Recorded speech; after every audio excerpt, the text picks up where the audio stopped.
Hey, what's up you guys? It's Dorothy and welcome back to my channel. If you are new here, thank you for stopping by. Don't forget to give this video a big thumbs up. Comment down below what you want to see in the future. Click that subscribe button and turn on my post notifications. That way you get notified every time we go into a new chapter of whatever book we are on. And as of right now, we are still on A Good Girl's Guide to Murder by Holly Jackson, and in today's video we are going to go into part 2 of chapter 28, so let's get right into it. This video may contain sensitive topics and foul language. If you do not wish to continue, please click off of the video now. This is your only warning. Alrighty. We are going into part 2 of chapter 28, but this is, I think, part 3 and the final part to the whole book, so we are getting close to being done, and my god, have we found out some juicy information. So let's keep going. Pippa Fitz and Bowie, 10/14/19, Capstone Project Log, Entry 31. He's innocent. This project is no longer the hopeful conjecture it started as, no longer me indulging my gut instinct because Sal was kind to me when I was small and hurting, no longer Ravi hoping against hope that his brother wasn't a monster. It's real. No shred of maybe, possibly, allegedly left. Sal Singh did not kill Andy Bell, and he did not kill himself.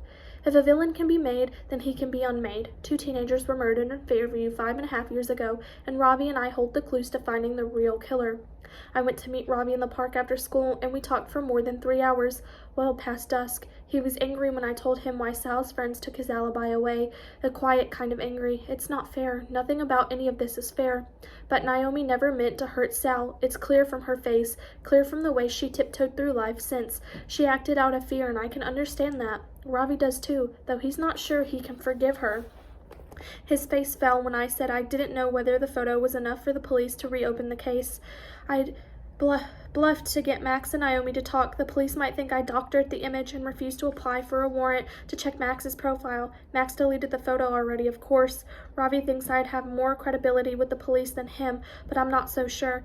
A teenage girl going on about photo angles and tiny white numbers on a phone screen, especially when the evidence against Sal is so solid, not to mention Daniel Da Silva on the force, shutting me down. The hardest part was when I told him I wanted to protect Naomi. I explained that they are my family, Kara and Naomi, both sisters to me, and Kara is innocent. It would kill me to do this to her, to make her lose her sister after her mom too. I promised Ravi we didn't need Sal to have an alibi to prove his innocence. We just have to find the real killer. He pushed back a little, as I would have expected, so we came to a deal. 3 weeks. 3 more weeks to find the killer or solid evidence against a suspect. If we have nothing after the deadline, Ravi and I will go to the police with the photo and see if they'll take it seriously. So I have just 3 weeks to find the killer, or Naomi's and Kara's lives get blown apart. Was it wrong of me to ask Ravi to do this, to wait when he's waited so long already? I'm torn between the wards and the Singhs and what's right. I don't even know what's right anymore. Everything is so muddled. I'm not sure I'm the good girl I once thought I was. I've lost her along the way, and from the persons of interest list we have now narrowed it down to 5 suspects. I've taken Naomi off the list. My reasons for suspecting her, the MIA thing, and her being so awkward when answering questions about Sal have been explained away. I made a diagram to recap all the suspects.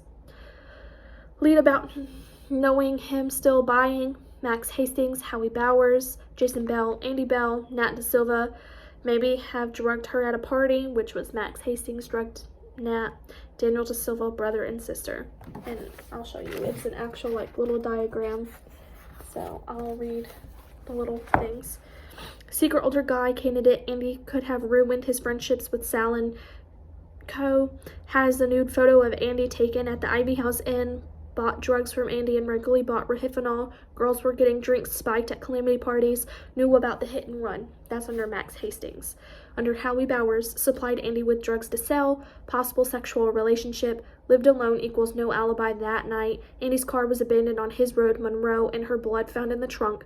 Knew exact location of Andy's hiding spot for burner phone and stash, and they are gone now. Under Jason Bell, was having an affair. Andy knew when Jason knew she found out. Emotionally abusive to his family, questioned by the police in a formal interview, left dinner party for a period of time that night she went missing, used past tense when talking about Andy in the early press conference. under Nat Da Silva, bullied by Andy, the Crucible blackmail, topless video, and a mysterious third victory Andy had over her.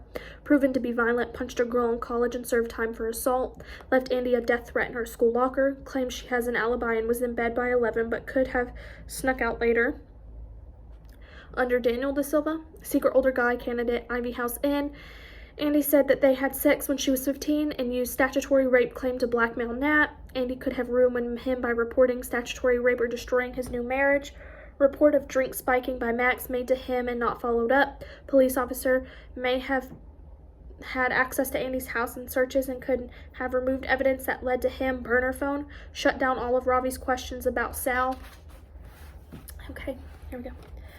Along with the note and text I got, I now have another lead to the killer, the fact that they knew about the hit and run. First up, and most obviously, Max knew about it because he was the one who did it. He could have pretended to threaten himself along with his friends so he could pin Andy's murder on Sal. But as Naomi said, Max has always partied a lot, drinking and taking drugs. He could never have let it slip about the hit and run to someone he knew, like Nat Da Silva or Howie Bowers, or maybe even Andy Bell, who then in turn could have told any of the names above. Daniel Da Silva was a working police officer who responded to traffic accidents. Maybe he put two and two together, or could one of them have been on the same road that night and seen it happen? It's feasible then that any of the five could have learned about the accident and used it to their advantage, but Max remains the strongest option in that respect. I know Max has an alibi for the majority of the Andy disappearance window, but I do not trust him. As long as he intercepted Andy before 12:45 when she was expected to pick her parents up, it's still possible. Or maybe he went to help finish something that Howie started. He said he didn't leave his house, but he didn't really have to be honest with me. I'm in a bit of a catch-22 here. I can't protect Naomi without simultaneously protecting Max, and I think he knows that. Naomi said she hasn't considered him a friend since the accident and the alibi thing, but she was scared and felt like she had to pretend because of the terrible secret they shared. Well, at least she'll be staying away from him now, which is good because I'm almost certain he's dangerous. Another new lead I have is that the killer somehow had access to the phone numbers of Max, Naomi, Millie, and Jake as well as mine. But this doesn't really narrow it down. Max obviously had them, and how we could have access that way. Nat Da Silva probably had all three of their numbers, especially as they were good friends with Naomi. Daniel could have gotten them through her. Jason Bell may seem like the outlier in this matter, but if he did kill Andy and had her phone, she probably had each of their numbers saved on it. I'm running out of time and I haven't narrowed anything down. I need to try harder because the clock is against me now, and I still need to write my essay. That is the end of chapter 28. I will see you guys in the next video for chapter 29. Bye!